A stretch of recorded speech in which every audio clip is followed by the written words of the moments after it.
Now, did I hear you say you only have 10 minutes of free time in your day? Then I'd like to welcome you to the 10-Minute Witch, where we answer just one witchy question in 10 minutes or less. All right, so we are here at the 10-Minute Witch, where we answer a witchy question in 10 minutes or less. I am Art Saborio, the director of a series of witches, and I am here with my partner in craft, the very talented and beautiful British actress, Lauren Clare. Thank you. How are you doing, Lauren? I'm doing really well. How are you? Very good, thank you. Good. So, we're going to answer a single question, and that question has to do with depression and anxiety.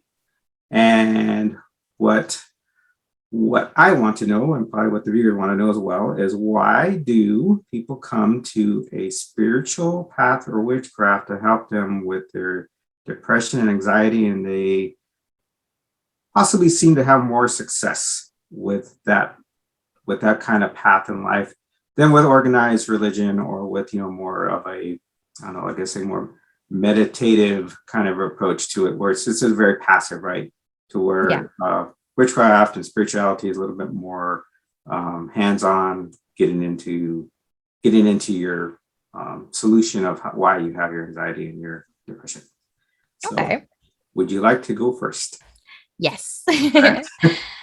Okay. I think because I originally was a Christian and so forth. But I kind of started to go into the spiritual direction because I had a lot more experiences that couldn't be explained and they weren't confined to certain rules. I feel that with religion, you've got a certain set of rules that you must follow and you can't ever go out of that line. If you do, then you're seen as a sinner and so forth. So it feels like there isn't as much demand or pressure to do spirituality.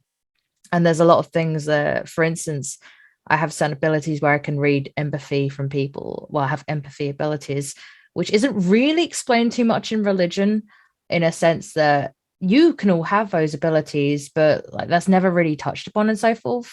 It's more kind of shunned upon. If I use tarot cards, that's a problem and stuff. Whereas it's just it's confusing in a sense, because if God did create us all and stuff, and he must have given us these abilities. They must have come from somewhere. So there's a line which hasn't been addressed and never really has been addressed in religion.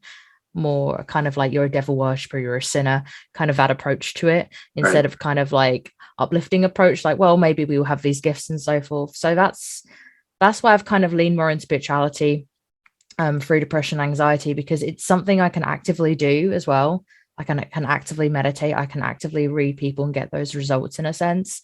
And there's not people knocking on my door trying to recruit me for join us now and stuff in a sense. That doesn't happen with this. It's more kind of a you can do whatever you want to do with spirituality. You can be whoever you want to be, whereas there's confinements that are too repressed.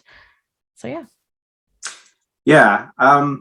So I have a couple. I have one that's kind of hands-on, why I think it works, and the other is very theoretical. So okay. The first one is, I feel, especially for myself, right? Because I came from a very, very conservative Catholic background, and same thing, right? It's very structured. You do a lot of praying, but there's not much action on yourself to actually help yourself, right? You're relying on something to come into you to try to help you find your path forward or to heal yourself. Whereas when I started moving over more into spirituality and then ultimately into working with goddesses and things, my approach to depression and anxiety was more hands-on and more active, right? Yeah. I didn't just, try to say, hey, give me help. I actually was a participant in that.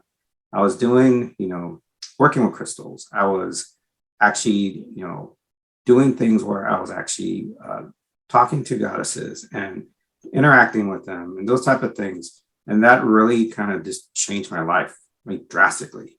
I went from not having my power to being in my power, and that's where a lot of people, I think, are lost, is they've lost their power, right? Now, depression and anxiety is a loss of control. You can't control it. It controls you.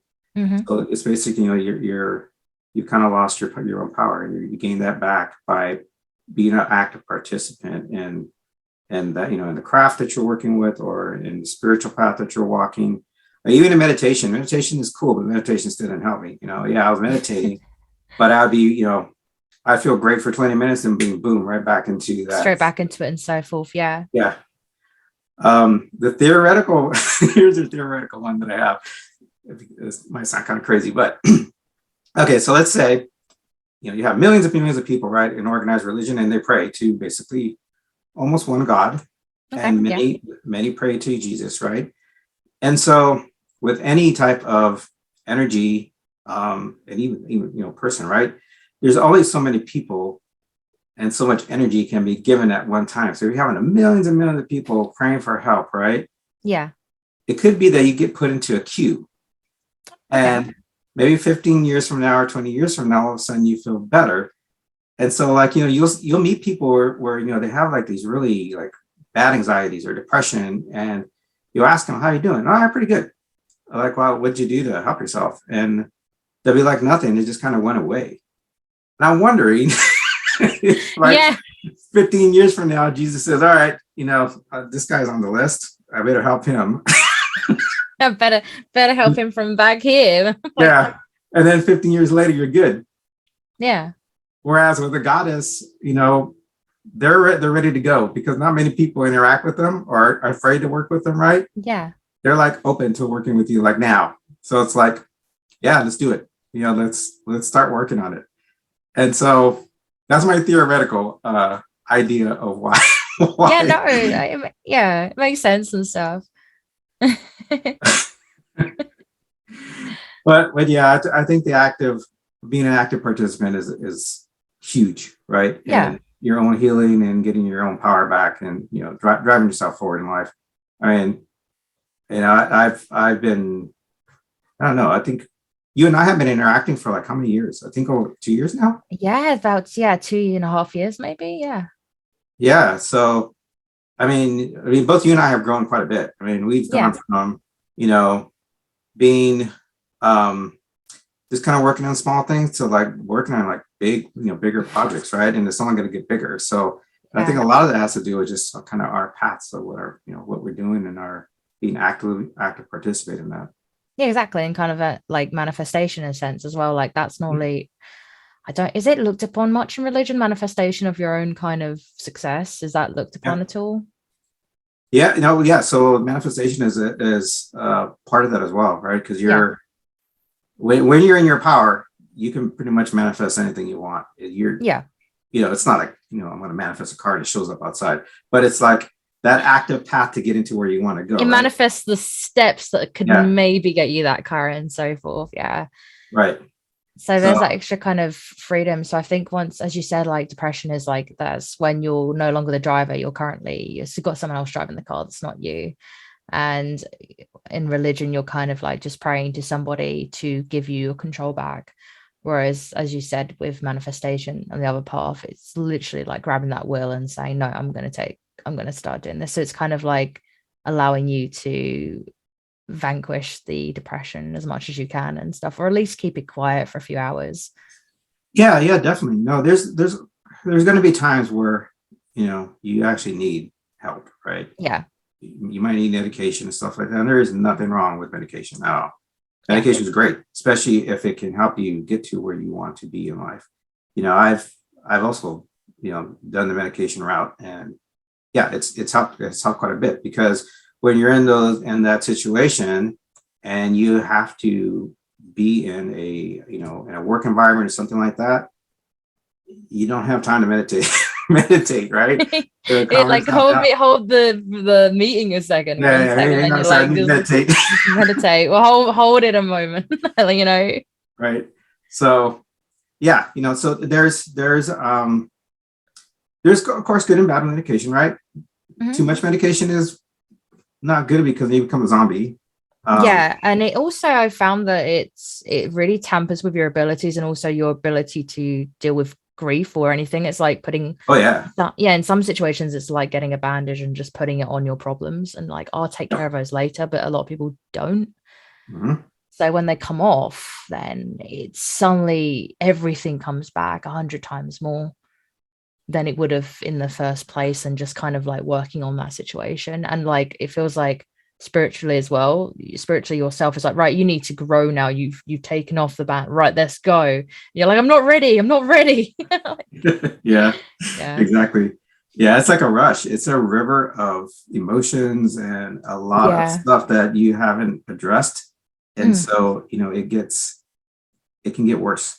Yeah, and super intense as well, as you said, like, because all of those emotions come back, and then you can have the abilities, they come back as well. To read everyone in a room comes back like 100, not 20%, like 100%. So you got everyone's feelings around you, your own feelings that are exploding right now. So then it becomes just a whirlpool. Yeah, exactly. Hmm. So anything else you would like to share with the viewers? If you want to ask us more questions, please do. We can't wait to answer them. Oh, definitely. Yeah, definitely put them in the comments, and we will definitely address them Yeah. with each episode.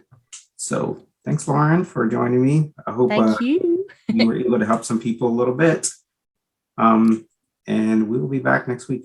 We hope you enjoyed your stay at the 10-Minute Witch.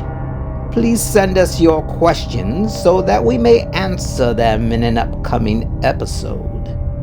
Until then, my friends, stay witchy.